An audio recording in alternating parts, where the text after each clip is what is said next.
But thank you all for coming out here tonight. This is probably about our 8th or 9th town hall meeting. And those telephonic town hall meetings, have any of you been on those telephonic? I see one hand up. Okay, a couple, three. They're kind of interesting. The problem, though, they're both good and bad. The good is that we've reached over 54,000 people to talk and to listen, to share some updates of what's going on that's unfiltered through the press. Just here's what's going on. But the downside is that so many people get on the phone that we can't answer all the questions. And at the end, it frustrates me, but what we've asked is the people to stay on the line, and then our staff will try to answer them, and we get back to them over a period of time. But we had almost 1,000 people in the queue to ask questions, and we just simply couldn't get to those people, that number of people in the time. But think about 54,000 people on the line. That tells me that's probably I think every maybe 5 or 6 of those town hall meetings that we have with that, and I think it's a good thing. It's a relatively new technology, and I want to keep doing it because I think it is so important that we share the information as soon as we can with it, and then also hold these town hall meetings. By the way, this, I guess we're supposed to, everyone, they say we're on vacation. I don't know what that's all about, you know, after the recess, but we've been out continuing to drive. I'm pushing 3,000 miles on my car since the first of the month. So I don't know about that's a vacation or not, but anyway, it is wonderful to be here. Yesterday, I was down here both in Mon and Marion and Harrison, and also in Marion, when we were involved that flag. The flag had come through from 9/11, and pretty moving experience yesterday to see that when they had the one of the men, one of the first responders was there. They had pulled him out of the rubble, and he was. They had him listed as dead. He would have been the 344th person, but he had been. They had found him in the rubble and pulled him out. All his ribs were broken, his shoulder broken, his leg broken, arm broken, but he made it. And to listen to his testimony yesterday about America and what it meant to be the experience, what he did to go in there knowing that it was going to collapse, knowing that his life was on the line. I admire him for that. But he did what he had to do. That was his job. Listen, before I go any further with it, there are several things here I wanted to go over with. We have numbers of our staff here. We try to operate in the district.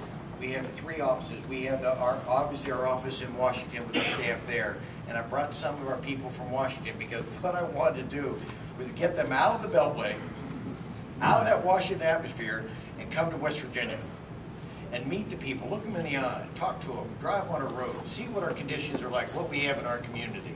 And so we've been doing that all over the district, not only in the last few days, but we've done it over the first 7 months of my office in Washington. It seems like I've been there 3 or 4 years, but it's only been 8 months.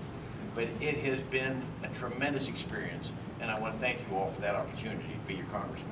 But I want to talk about some of our staff that we have back here. Linda Woolridge, will you put your hand up? There we go, Linda. Linda's one of our caseworkers. So I'm asking you, if please, if at the end of the evening, or if you have a friend or someone that needs some help, call Linda and talk to Linda. Because she's in our Morgantown office. Okay, thank you. Amanda? Okay, she's our new scheduler that just started last week with us. And so she'll be helping out scheduling. Pam Krashansky, she's in our office in Morgantown. Jeffrey Hempelman has joined. He's in our Washington office. He's from Wheeling. And we wanted to have Katie Martin. There we go. And then we have Andy Saray. Andy Saray is our chief of staff, and Richie Parsons. Did we miss everyone? Did I get? Where's Shane Wilson? Shane Wilson. Shane Wilson's from Charleston, but is located in the Morgantown office. That was something I said. I want West Virginia people. I want to make sure we have West Virginia representing us, so that when issues come up, that we have that culture, I think, of our state. I want people to understand how so many people have left West Virginia because they couldn't find jobs. Not every state experiences that. I want people, when they understand, when they call them, so we can deal with issues of the steel industry. Because in where I come from, over along the river, between Wheeling and Weir, just a 30-minute drive, we used to have 30,000 steel workers. It's a dangerous job. Now we have 2,000. We've seen a real change. And a lot of that has been brought about by some of the actions in Washington and some of the big corporations and other issues. But we've got to find a new way to reinvent ourselves in this state, and I'm delighted to be part of it. There are a couple things I just really want to hit on before we get into the questions and answers. And when we get back into Washington, I think a lot's taken place, as you well know, in the last 3 weeks since we recessed. That losing the credit rating from one, but not the other two. The other two did what they said they were going to do. They said, if you cut this money, we're going to maintain it. But continue. They said, we're going to keep you on the watch. We're not giving you a pass. We're going to keep you on the watch. But you start that spending reduction, because we can't survive at this spending levels that we were doing. They said, start the spending. We did. And 2 of the 3 of them were good to their word, and they maintained our AAA rating. The other one dropped us to AA+. So when we get back to Washington, I think we're going to see more cuts and a greater emphasis. We've been trying so hard, but we've had some difficulty working with another body, the Senate. But that, with time they'll understand. But we've got to get to a point about jobs. It is just crucial that we understand we still have 14 million people of Americans out of work. And I've heard too many people in Washington talk about, well, maybe, and I reject this notion, so I hate saying it aloud. They're saying maybe the 9% unemployment rate is going to be to what it used to be like when it was 4 and 5%. Just, we're going to have to get used to it. No, I'm not going to get used to it, and I'm going to fight it. I'm a small businessman that I have somewhat of a unique opportunity by being there in Washington. By the way, of the freshman class, if I hadn't shared with you today, I'm the oldest member of the freshman class.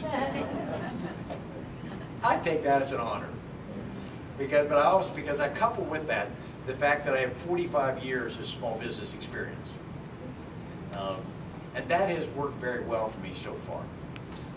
Some of the younger members have talked to me about some of the issues that they don't understand, whether it's a taxation situation, the reform in the regulatory bodies. They've never had to deal with it. My company, now I'm no longer associated with my company. You have to distance yourself from your company. But we did a lot of business with that. We had to understand. We had to deal with the regulatory bodies on that, and we understand the problem. So a little part is sharing some of that information with some of the other members.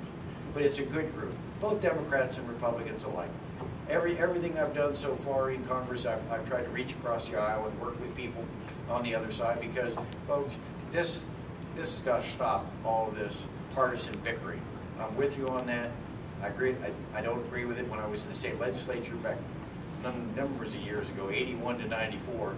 So we got to find a way, but we're never going to compromise on our principles.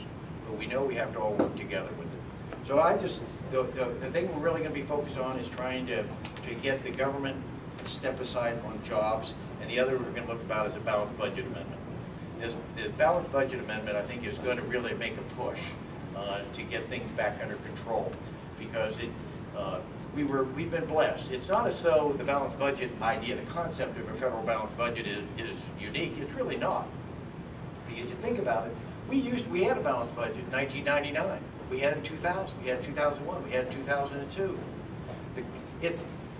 But what's happened since that time? The spending has just skyrocketed for a variety of reasons. Okay. And what I want to get back is stop the spending. We got to get it back under control. We can't have all that spending, that excess spending, because it's going to come back and haunt us on that, and it already is with it. So. So the things I particularly just want to talk about that we're going to be dealing with, we're going to be dealing with jobs, heavy into jobs, because it's time. We've tried and tried. I've had so many people go to the floor, and they all talk about, well, we're for jobs. well, how many people are gonna go to the floor?